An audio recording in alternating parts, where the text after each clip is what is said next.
Hello, my name is Troy Adu here, I'm Tyler Hoskins. and you're listening to our Sick Ass podcast.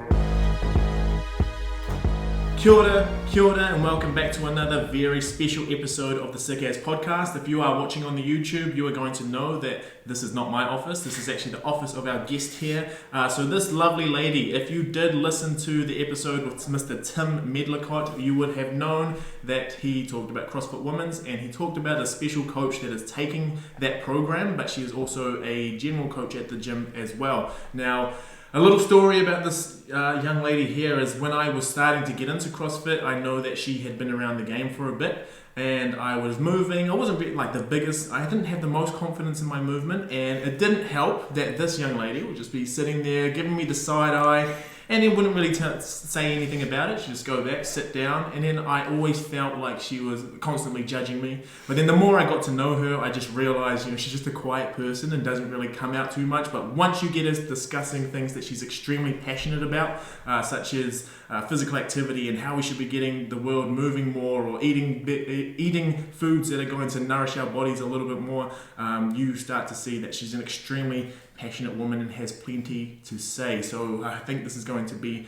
a very encouraging discussion today. So our guest today is Miss Zoe Sole. Thank you for coming on. Thanks, Troy, for having me. Yes, so my first question, and the first thing that I like to do with everyone that we do get on, is just to really let everyone know that credentials-wise, everything that you say comes from a learned background. So if you can just go through maybe your university degrees and then what you're doing now in terms of your career. Sure.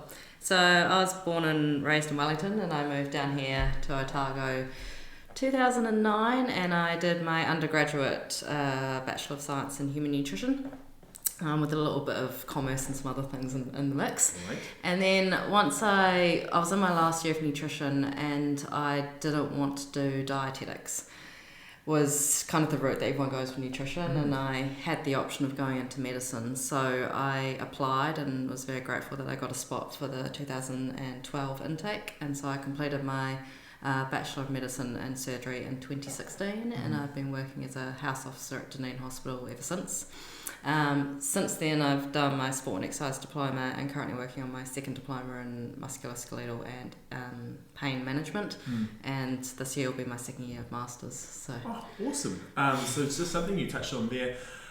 With you completed nutrition, and like the regular path is to go into like dietetics. So that would be a master's of dietetics.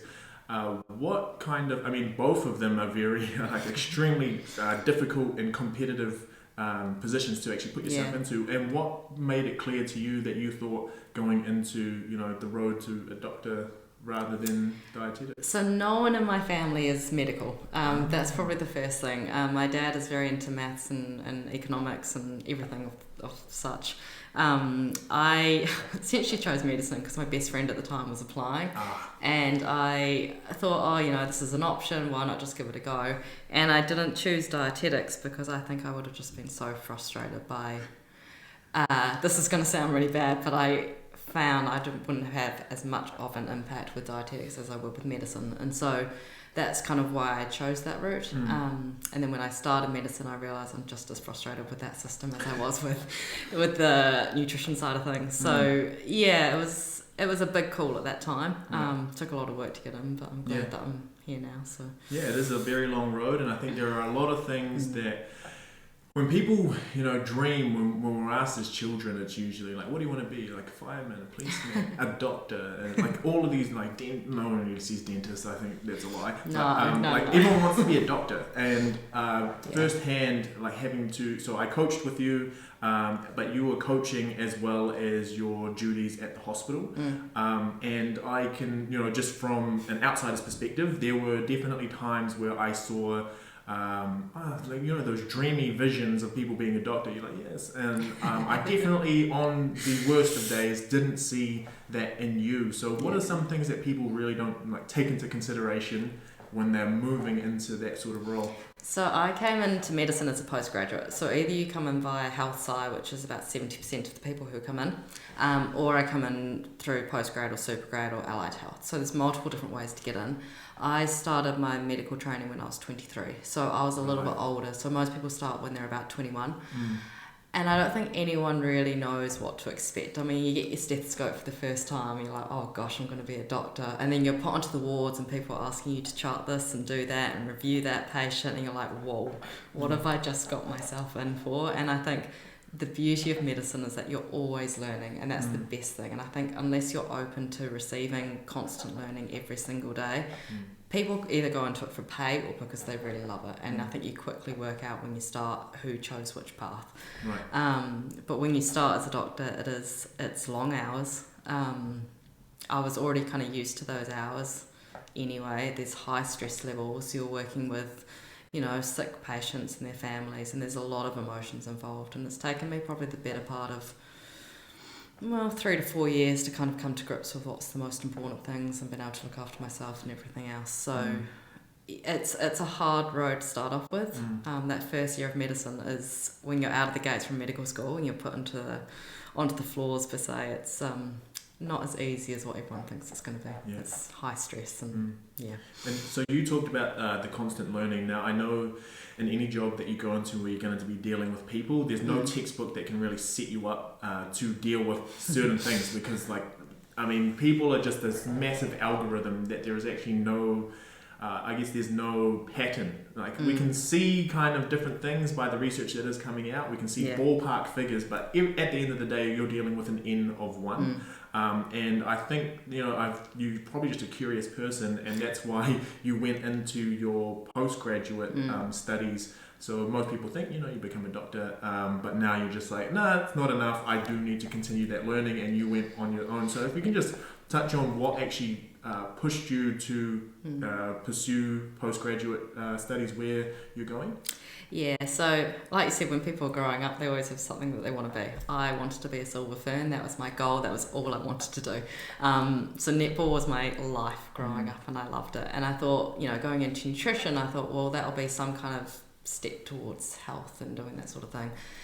And then when I got into medicine, I met my master's supervisor now, who's the sports doctor down here, Hamish. And I realised that this is what I wanted to do. I just wanted to do sports medicine. And I think people think sports medicine is, treating athletes and their injuries, but it's not. It's a lot broader than that. So in the States, there's a lot more around functional medicine, lifestyle medicine, nutritional practices.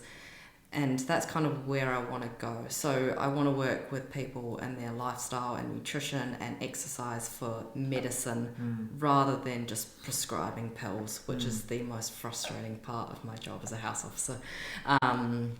And so I think when I was a PGY1, so that's postgraduate year 1, I started my study off the bat. I love study. I'm an absolute geek. I absolutely love it. And I think I'd miss it if I hadn't have done that. It's very rare that you study in your first year of medicine because people are just adjusting. But all I wanted to do was sports medicine, so I just dove straight into my first postgraduate. Yeah. And I guess, being in the hospital, you don't get to implement it right away, but have you had any opportunities, like maybe working with different teams or maybe even just like some side informal things that you've done? Yeah, so my first year I was actually on the mental health unit for older people. And when I walked in there, it's actually a really difficult walk because half the people are either suffering from dementia or they're there for depression or whatever it is. But when I walked in there, they're just all sitting there. That's all they do. They just sit in this lounge area and they're knitting or doing art or whatever it is. And I said to the consultant at the time, I was like, why don't we get these people moving a little bit? So we implemented a 30-minute sort of more sit-based exercise program that they could do at 9 o'clock in the morning, and it would just get them moving. And it was great because your risk of complications lower from being in hospital, and it made people happier because that's what exercise does. It releases endorphins. And I think in hospital it's really hard because you just see people sitting or lying in their beds all day, every day. What people don't understand is that you lose, I think it's like 7% of your muscle mass on a daily basis just lying in bed. It's crazy. It's just I think hospitals are really dangerous places. Right, yeah. That's interesting. I shouldn't say that, but it's true. Yeah, I was just going to say, you talked about it being dangerous not only for the, the patients who are coming through, but then also, for yourself. You're dealing with not only having to deal with these people, but then there's the mental stress, there's the different like hours and stuff. So I guess when you're doing your work, we don't really think about, you know, maybe movement is the most important thing for this person. Like, I think the first thing that we think about is how can we get this person like quickly just to get them out, and we don't see the lifestyle factor. And I mean, it's something that I'm still asking the questions about, and it's something that we've had multiple discussions about, but obviously you know, and we live in a world now where a lot of people want answers quickly. And a lot of people, when we do move, it's because we want to lose that 5 kilograms, or we want to have the beach body, but we like the actual underlying mechanisms of movement to actually help us live a longer and more satisfying life are things that we try to get across daily. Now, when we are employed, it's kind of in a deficit model where we're going to be dealing with, you know, obesity is high. What can we do? So, I mean, it's a cruddy question to ask, but what do you think we can do, or what can we attempt to do with, you know, the NCD crisis? So that's non-communicable diseases. Yeah. So we were talking about this earlier. I hate to be the bearer of bad news, but I really struggle to see at this current point in time how we're going to tackle obesity without taking down fast food industry. I think it's for every $1 spent on healthy food, there's $1 million or $1 billion spent on fast food advertising. So if you compare the stakes, we can't win. You know, without goodwill of people, we're not going to be able to do that. In terms of hospital presentations, I think the cohort of patients that we're currently seeing at the moment, ones with high blood pressure, congestive heart failure, cellulitis from, you know, obesity and not proper skin cares, all the stuff that's relating to obesity, we are seeing more and more and more patients presenting with it. And instead of addressing it in hospital, what we do is we mask their symptoms or optimise their medications. And that has been the most frustrating aspect of my job as a junior, is that, you know, we can treat people with loading them with vitamin D, which has become the new norm on the medical unit, but instead, why can't we just prescribe 20 minutes of being outside and moving? Why is that so much harder than just prescribing vitamin D? And I think in terms of, it's going to take some really big people to step up and actually change the way that we tackle the current state of our health. And I think the only way to do that is through public health measures, whether that's urban planning or better access to sort of gyms and healthcare and healthier foods. But I think primarily the issue is around education. And where do we get that? Well, to be completely fair, I think we need to start with our kids, because I think they're the generation that we can save. And I know this is really negative, but I think our current generation is going to be fighting an uphill battle. It's quite an interesting point that you bring out, talking about, you know, children. I know as a child myself, I was a very hyperactive child, and I was always told that I had to sit down, like a lot of, so when I would want to be active and when I just wanted to go like explore a little bit because I was getting fidgety, the first message to me was like, you need to calm down and like sit, and most of the day is spent sitting, and then you go like do your 30 minutes of PE, and then your PE is like all you get in terms of exercise.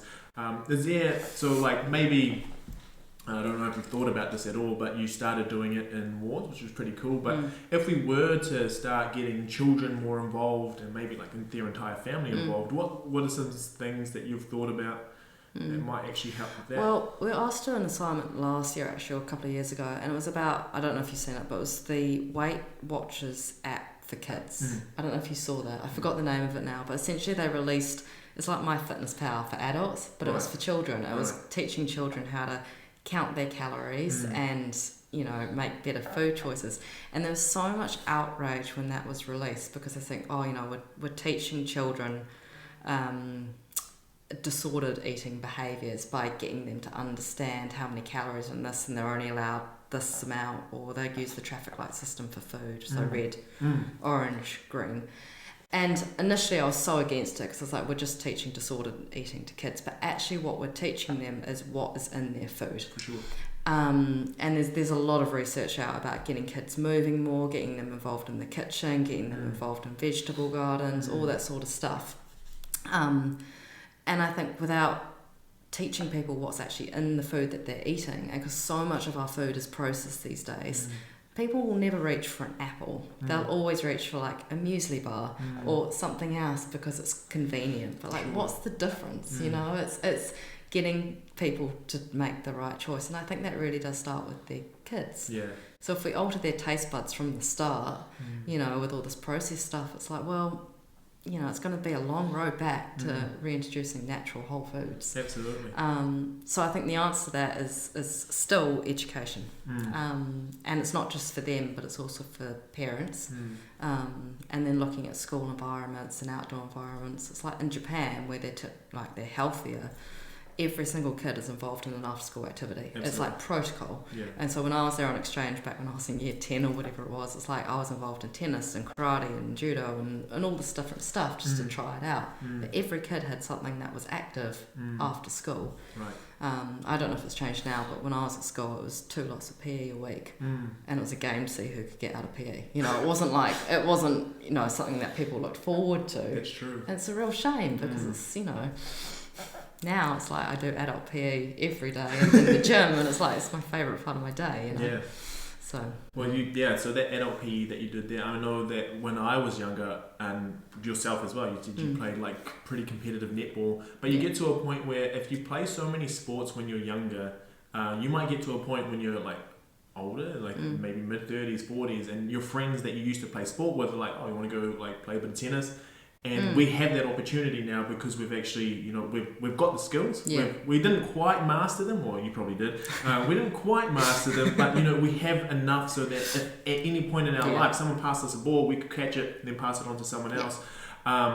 And now you're talking about adult PE, so I just want to make that transition there. So I'm thinking you're talking about CrossFit. So you are involved with the coaching staff there as well as CrossFit Women's, but you're also a competitor yourself. Now, I talked about this with Tim, and I think there's a lot of misconceptions around what they think CrossFit is. So why was it that you actually found CrossFit as the modality for you?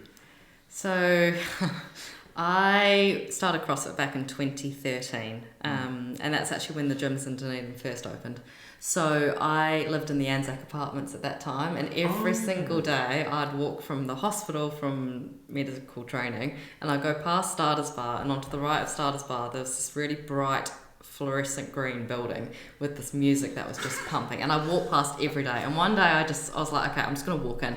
So I walked in and I saw these girls just back squatting like 120 kilos. I've never seen anything like it, and the whole place was just mayhem, and it was loud. And I met this Welshman who owned the gym at the time. He's like, look, just try it, just sign up, you'll love it.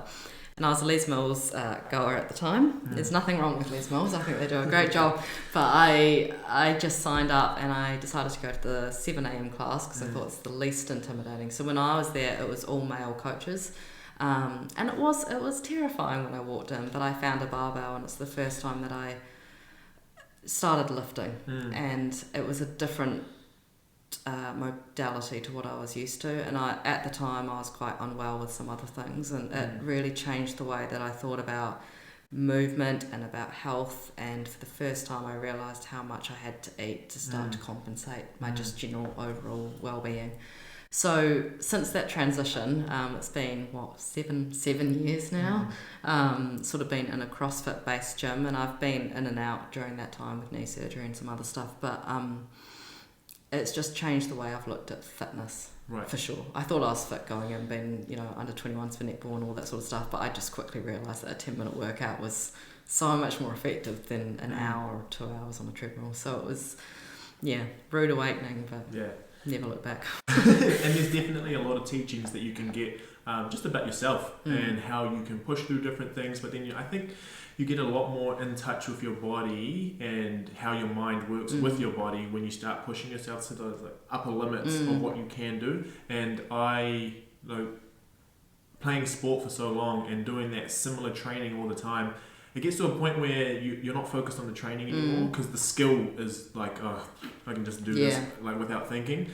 And a lot of the reason I got into training was, I mean, there's multiple reasons, but a lot of it was my head was all over the place, and it was when I could focus on the skill, it kind of became a form of meditation, because like I couldn't focus on anything else in that moment when I was pulling under the snatch. Like I keep the bar close to me, I then just like pop out, drop under. But you can't think about like anything that's going to happen in the future. You can't think about like, oh, am I going to have a ticket outside? Am I going to get mad? Because you need to get under that bar. Do you find like there's a meditative aspect for you? Yeah, so for me, because my working and academic life is full on, I love training. It's the one place that you can just zone out.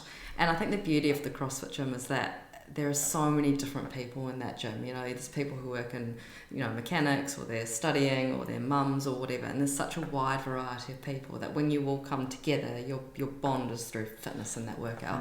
And so you have to be present. If I'm lifting and I have a lifting session, I'm really bad at this in the gym, but I'm so dialed into my lifts that my headphones are often in, because I've just got so much to think about. And you zone out. Like, you can't think about anything else because there's so much to think about. I mean, snatching's a beautiful thing. People either love it or hate it, but it's my favourite lift by far. Yeah. Oh, that's so cool. And like, if you've listened to the Tim Medical episode, we talked about the Kuwait story when like CrossFit was literally the thing that saved them and actually got them out of the country. Yeah, you didn't tell me that one. So yes, it is a universal language, and I do like that meditative aspect. Now, just coming back to the community you were talking about, something that we brought up in that episode as well was the fact that there is CrossFit Women's now. Yes. And you know, so there's a few things I want to talk about, like the female in the CrossFit gym. So the first one would be, what are your experiences of CrossFit Women? So like I said, I started with all male coaches, and as a female, to be fair, I had no experience in personal training, anything. I loved fitness, I loved being in the gym, but I wasn't trained in any of those aspects. So when I had all male coaches, not to put any of them down, they were all wonderful in their own respect, but there's something different about finding a female and being like, I really just want to get a pull-up. Like, you have no idea as a female how big of accomplishment that is. And so my first year I actually went over to CrossFit Uncut, and there was a coach over there who did a CrossFit Women's program, and I went there because I was like, I just want to work on my pull-ups without feeling like I was being judged by a male coach. This sounds ridiculous, but this is how I felt at the time. And it was a 6-week program, it was all females, and I quickly realised that we were all there to feel healthier. And that particular intake, you could, you know, weigh yourself on the scales, and you could do before and after photos, and that's so typical of these fitness challenges, is what you see. So when I was actually talking to Tim probably last year about this, about potentially doing CrossFit Women's. I think there's a real gap in the market for getting women moving. And taking the idea away from the scales, and taking it away from the stress of being a mum and working full time and trying to find time for themselves. I think there's a real difference between a male psychology and a female psychology in the gym. And I mean, you've been in a CrossFit gym, it's intimidating at the best of times. And then as a female to come in who doesn't have much of an athletic like background, it's really scary. And so to be greeted, the current ladies that I have going through now are awesome. You know, they're such a great bunch. And actually one of the females, I was telling you this earlier, but she drove to the gym the first session and drove home because she saw the 5:30 class throwing down. I was like, I can never do that. I can never do any of that. And eventually her friend bribed her to come back. And then once you're in it, you realise that everyone's just there just to make themselves a little bit better, to move more efficiently and just be a little bit healthier. And now we're 2 weeks into the second cycle.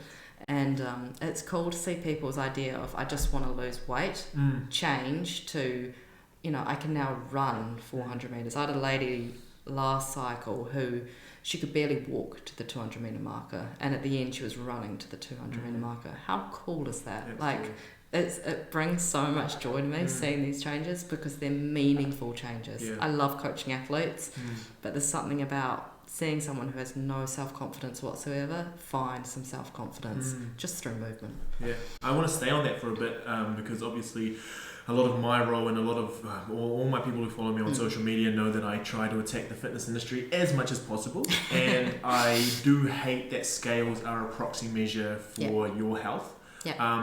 And it was really cool there. You were talking about, you know, getting people more, I guess maybe more confident in how they move. So what are some things that you find are differences between having to coach like the CrossFit women's, the people who are coming in who like just really don't think they can do much, and in coaching the regular CrossFit classes, and what are some strategies that you implement that are different with this new class of new movers? Yeah, so CrossFit is universally scalable. So the CrossFit does not change. Right. In terms of coaching, say, a normal class, so I was coaching this morning, I'm very familiar with the 6 a.m. group. I throw down with them when I'm not coaching. The movements are a little bit different, so we have slightly more complex movements in regular classes like the Olympic lifts. But with the women, it's much more about getting them moving, increasing their heart rate, teaching them the basics of strength training. So particularly for women, especially when they go through menopause, there's a big change in sort of losing their bone density. So it's something that we sort of focus on in the current guidelines, 2 to 3 times a week of resistance training. Where do you start with resistance training if you've never done it before? Like, yes, gardening's great and walking is technically resistance, but it's actually teaching women how to squat or how to pick something up off the ground or how to press something overhead. To do that in an environment that's as least intimidating as possible, I think is really important. Absolutely. Compared to, say, a regular CrossFit class, the banter doesn't change. The banter stays the same. There's a lot of jokes thrown around, but with females, and this is a slightly older population group, so there's women who have gone through childbirth, who have multiple kids. There's things that are from those births that they need to work through. Plus women who are going through menopause, there's other things that they're doing there. And then there's the younger ones who come in with body image issues left, right and centre, who just want to lose weight, but ultimately that changes to feeling a lot stronger. So there's different sort of psychological elements at play that you really need to get to know your clients first, compared to, say, like a normal CrossFit class where people are just there to throw down and see how fit or look at their competitive times or whatever it is. Yeah, and I so this might be confidential information, but have there been stories that you don't have to identify anyone, but that you found because they're moving more and because they've like identified strength within themselves, that confidence in other aspects of life have come through? Yeah, so even my last cycle of woman, there was one that she's been married to her partner for years, and now she's more confident about going out or dressing up or wearing different colours. Like, you see so many women wearing black these days that I think it's like one of those slimming effects, but actually it's just having that self-confidence. And even if and I'm also really sort of attuned to the scales, but taking away all of that, like just being able to go out and about and celebrate life for what it is huge. And it's the same thing as like getting your first pull-up, like that's such a big thing for them, but what actually did it take for you to get there? It took for you to turn up to class, it took you to put in the work. There's just so many other things that come into it. Right. Yeah, so, and for some of our practitioners out there who may be quite new to actually working with people, now you've dealt with clinical populations, you've also dealt with now Gen Pop, and some people who may be clinical but kind of just walking around and doing their thing. Oh gosh, this is something that's quite frustrating, is there's no real regulations around who's allowed to go and coach people, right? And I think sometimes when you do get in there, you come with so much passion to try to help these people, but sometimes you don't actually know what it is they need to be helped with. How did you find, I guess, going from in the hospital where you're seeing people because they have problems or like problems, and then you are in a CrossFit gym where okay, I know you need to get moving, I know how to get you moving, but like kind of implementing the human element, so like without judgment, and I think that's what I'm trying to say. How did you find there was a difference, or there was a difficulty in doing that, or is that just you as a person? As in separating the two jobs. Depending on what ward I'm on, if I'm on a general medical ward, half the problem is stuff related to lifestyle and I'm guilty of this because I'm actually on the front line, so to speak. So in hospital, the goal is to get people out. And the way we do that is optimising their medications. We have something called a green prescription that I'm sure you've heard of. I think I've only prescribed one of those in my life, which is really bad, but it's just not available. And the thing that I've started to do from a clinical aspect is ask people about their physical exercise history. So when they come in, it's like now physical activity is a vital sign on your exam. So it's the same as like blood pressure or heart rate or anything else. It's like, how much do you move in a week? You know, are you gardening? Are you out walking? Are you achieving that? Doing that has made a massive difference, because if someone says, oh, I go for a 20-minute walk, but I'd like to do this, it then offers the avenue to then be like, okay, well, how can we address that? Compared to if someone's coming to the gym, they've already taken that first step. So they've already said, right, I want to get healthier. This is the avenue that I've chosen to do it. These are the goals that I want. And often it's like, in my very limited, we're only on cycle 2 for women now, but when people come in, they're like, these are the goals I want to achieve. And it's usually, I want to lose this amount of weight and I want to be able to walk this far, or whatever it is. And by the end of the cycle, they're like, do you know what? I really want to be able to lift this, and I want to be able to go out and play with my kids and do that. And it's like, I don't put too much emphasis on goals because I know they're going to change. Having been in this environment now for so long, they're going to change. You know?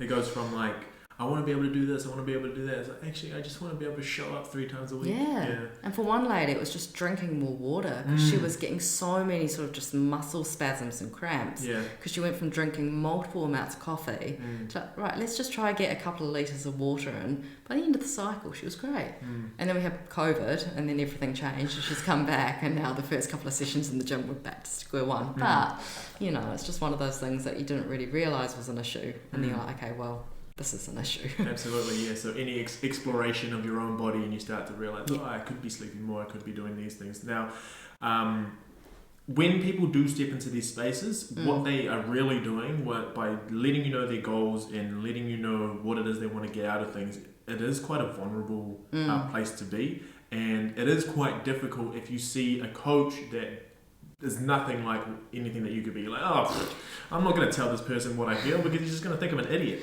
Now, you're very open about it on your social media, which I think a lot of people can take a lot away from, because there are going to be different people focusing on things. Now, you don't need to go into too much detail, but like you had a medical diagnosis and you also went through knee surgery.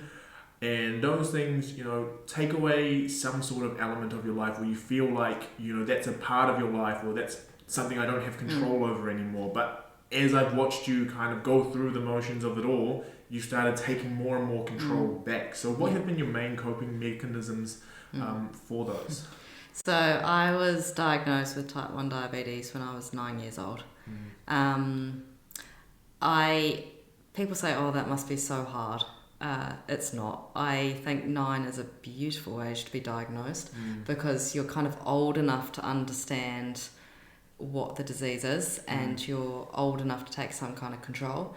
And I was very lucky, because I was growing up in sport, that my parents were so supportive, but sport was my target. And so I never went through diabetes burnout. I never went through hating the fact that I was diabetic. Like, yes, it's frustrating at times, but it's something that happened, and then moving on, it was just, I just deal with it on a daily basis. It's never been an issue. With the knee surgery, that was a long time coming. I had a bilateral tibial tubercle transfer, so they essentially cut my tibial tubercles and moved them medially, so my patellar tendons would move down the groove more smoothly, essentially. And that wasn't CrossFit or lifting related, that was just my anatomy, and I wanted to be able to continue lifting, so that was what I chose. And the 6 weeks coming out of that, I'll never ever forget those 6 weeks. It was, I think, the thing I'm the most scared of losing is my physical ability to do stuff. And I remember there was one time in the gym, I was not in the best mental headspace, because I was still on crutches, I could barely walk. And Tim, as much as I love him, had said to me at the time, he's like, I was really grumpy. I didn't want to engage with anyone else in the gym. I was just feeling so sorry for myself. He said, you either smile, put a smile on your dial, or whatever he said, or you get out of the gym and come back when you're feeling better. And I was like, that is so rough. Like, that was so mean. And I went home and I was just crying. And then like a couple of hours later, I was like, he has a point. Like, you go into a CrossFit space, everyone's happy to be there. It's a place where you just move and you feel better about yourself. And I was there bringing this really negative energy into the gym. And since then, I've realised that what you're given on a daily basis is what you're given, and you got to work with it. And since then, I've gone through this massive kind of transition of just being really grateful for what you've got, working with what you got, and there's always someone who's going to be less off than you.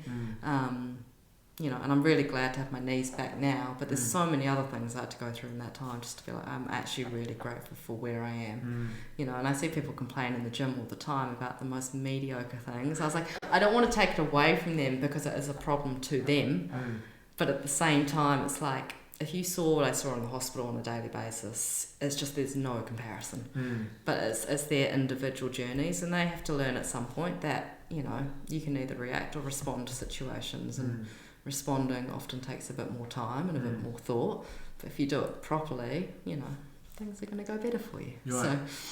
So it's a proper gratitude for everything that you do have. And we had a really good discussion on our way over here that kind of helped us, you know, see the I guess the importance in being able to move. And it's so weird that something that can take you away, it's like anything, you know, you don't know what you have until it's gone. And you went through not only your knee surgery, but you also had a back injury. So what were the biggest lessons that injury taught you? Because if anyone here has had a lower back injury or anything in your back, everything goes. It's like when if you were to ever injure your thumb, you couldn't hold anything. You could just try to sit up slightly, like, oh, there I go. What were the main lessons that you got from there? So I did my back injury not through lifting by any means. I was actually running and doing wall balls, and I just felt something go. And I think most people at some point, I think 85% of people, the current stats, will have a lower back injury of some kind in their lifetime. So I went through that a couple of years ago, and I just remember I could barely walk. I was so stiff. And I just kept pushing because it's what I do. I just push through pain all the time when I shouldn't.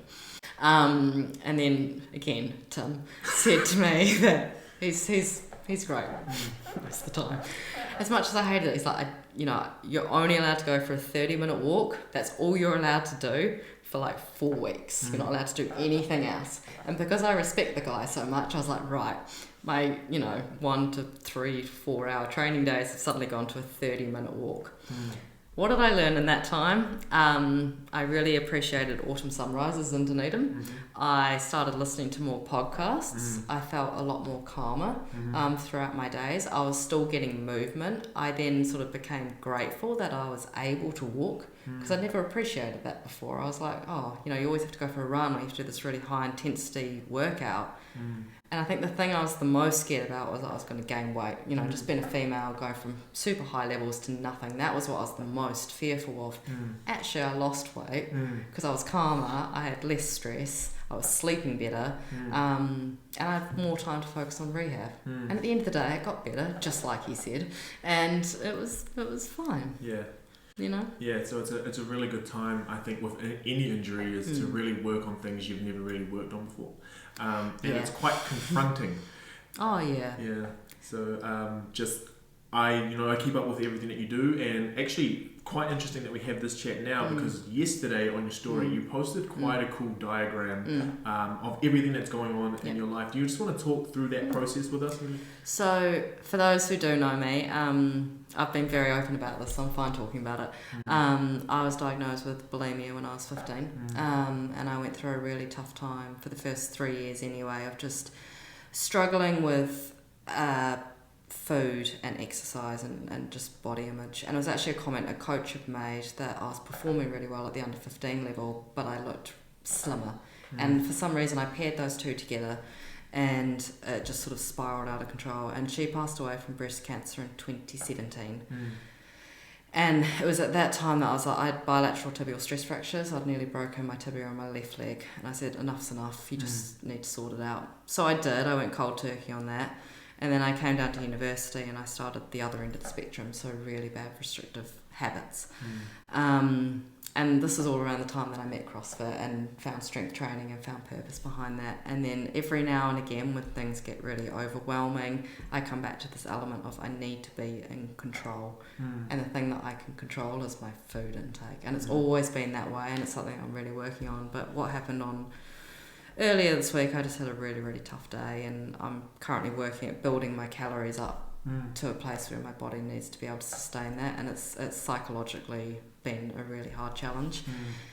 So again, Tim said, let's just brainstorm. He actually said, write a list of everything, you know, that you can have control over. And I think, well, the things that we have control over is our mindset, our training, our sleep and recovery, and our relationships. And it's, if you break those all down to things that you can see, right, I've got control over this and this is going really well, it takes away from the one thing that you're so focused on, which is really an arbitrary number. So for me, my scale weight is increasing at the moment. It's freaking me out, but actually everything else is better. My sleep is better, my relationships are better, my mood is better, I'm so much happier all the time, training is better. And if you put all those things on a piece of paper and you can see, you know, it's a number versus the rest of your life, you know, and it's still something that I need to work really hard on. And I hate saying this, but I don't think I'm ever going to be 100% comfortable. So at the moment I still track all the food that I eat, and I'm very religious on what I'm eating, but over this time I've increased my food flexibility, so I'm better going out for meals, I'm better at eating a wider variety of foods.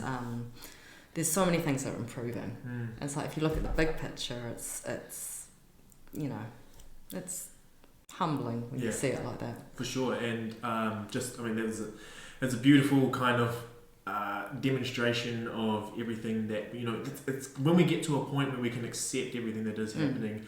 But obviously, so I've done it myself for a very long time, and you do it every day as well, which is journaling.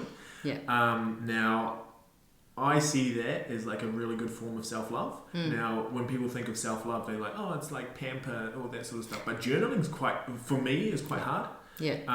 And the process of actually sitting myself down to do it, and like, I miss days, and sometimes I miss those days because I don't want to talk about the things that I need to face. But you seem to be quite consistent with it. So what's your process of actually sitting down and having those conversations with yourself? So I've played around with it. Actually, it was when I had my back injury that I kind of started. I was like this, you know, when I was younger, I used to have a diary, and we used to, you know, dear diary, this is what happened today, and whatever. But especially when I started in medicine, I was like, I need an outlet that's not training to release stress. And I thought to myself, well, I could take up another hobby, but I don't have time for that. So the simple answer was, okay, all these people were journaling. I was like, what's the point of this?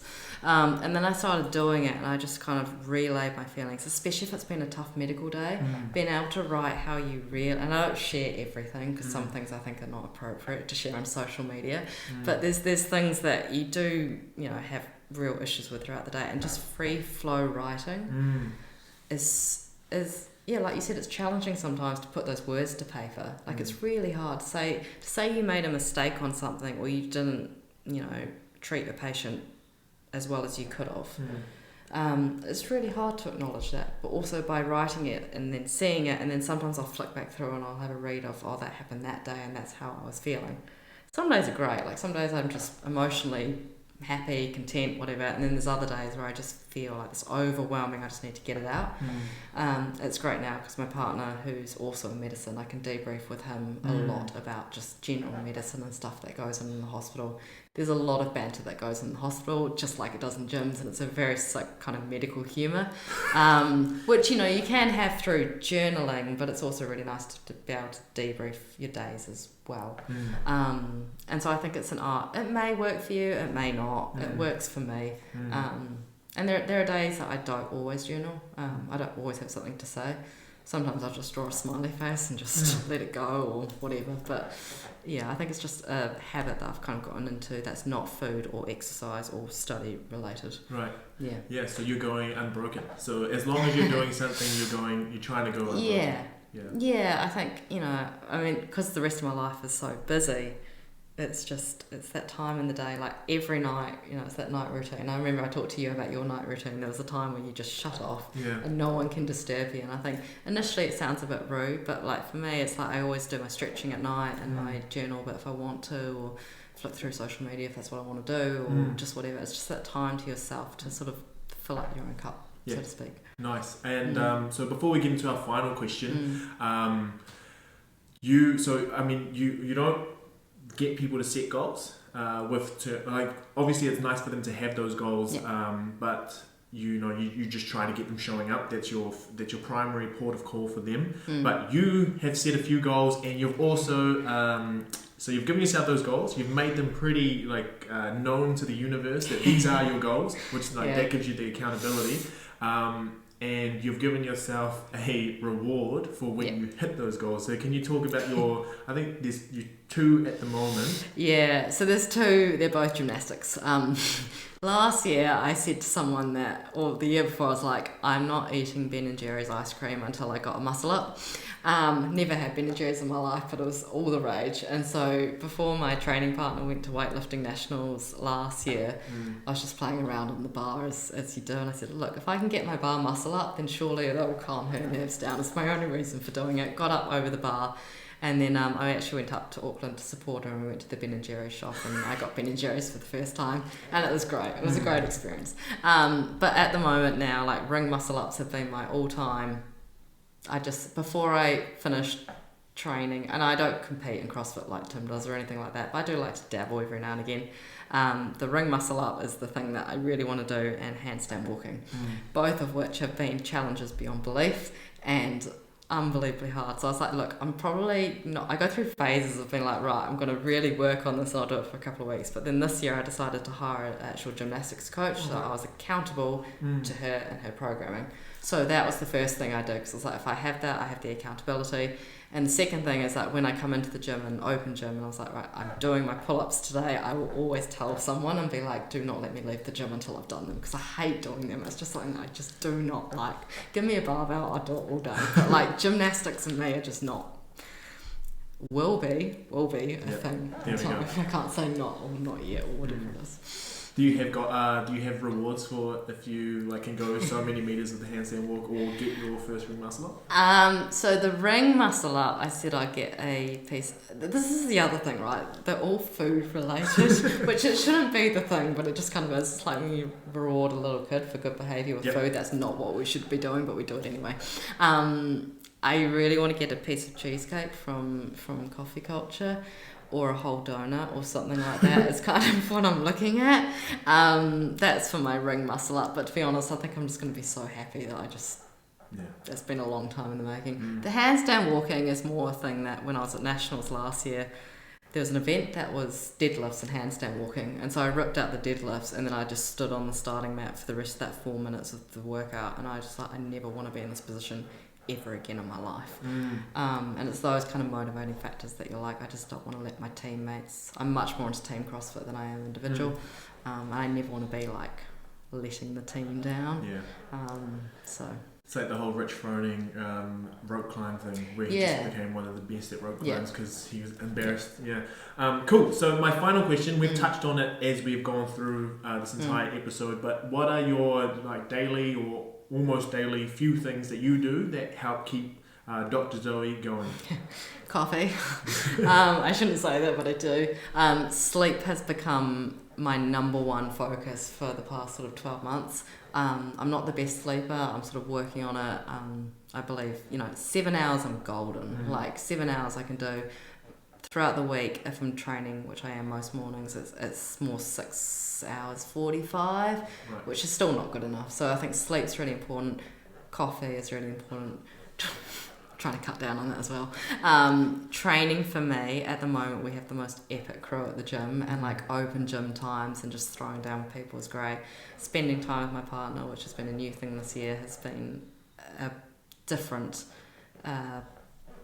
thing from training. It's been really, really nice. And then just enjoying everything that I get to be a part of. I'm so lucky that I get to spend so much of my day around other people and doing stuff that I love. And it is the little things, it's everything. And my days are very, very similar. But I love it. I wouldn't change anything. So yeah. And then eventually, when it's post-COVID, travel. Yes. So I had some trips lined up this year that have been cancelled, but that's fine. Oh man. And so that has been another great episode of our in-guest podcast here with Dr. Zoe. We really appreciate having you on. I think I definitely being the person in the room talking to you, I got a lot of things out of this one, and I think people listening to this or watching this will definitely take some things away. I think there is a part 2 in us for sure. We could keep going, but the life of a doctor, she's just been called in, even though we thought this wouldn't be the day she got called in. Well, she did. So she needs to scoot away. So I definitely know there's plenty more that we can touch on, but we appreciate having you on. And I think there's a lot of valuable information that a lot of people can take away. Before we do go, where can people find you if they want to get in touch with your content? Probably Instagram would be the most place that I'm the busiest. So that's just Zoe Sole on Instagram. Very good. And she will be tagged in all of the promo that does come up when we come up. Cool. Thank you very much. Thank you, Troy.